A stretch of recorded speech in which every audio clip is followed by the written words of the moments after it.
Swayam Prabha. Digital India. Educated India.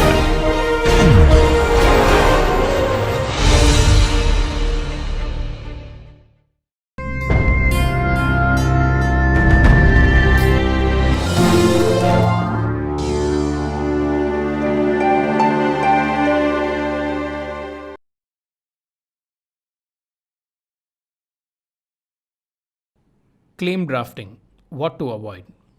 Now, these are things that you will avoid while drafting a claim. Avoid inconsistent terms.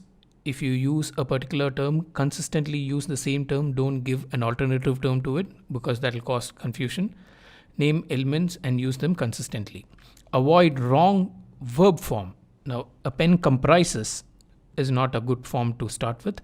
A pen comprising is rather a better form to start. So, the ing form gives you a much broader scope. Lack of antecedent basis. We have already covered what antecedent basis is. So whenever you use an element, introduce an element for the first time, use the indefinite article a or an, and whenever you use it subsequently, you use the, said, or such. Now, antecedent support is also important, not just in the claim, because the claim, within the claim, anything that is introduced should have an antecedent basis. It is also important from the viewpoint of what is claimed should also have antecedent basis, what is called antecedent support in the specification. In India, we call that fair basis. What is claimed should be fairly based on what is described in the specification. Now, trademarks are normally not mentioned, and it's a good practice to avoid reciting the names of the trademarks in your claims. And it is also a good practice not to have overbroad ranges, where the ranges are without an outer limit.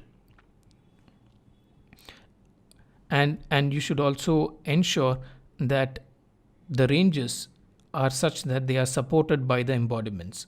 When you have illustrations and examples in your description, they should support the ranges that you are claiming. So if your description does not support a very broad range, then that range could come under question. Delete last few words. That range could be questioned.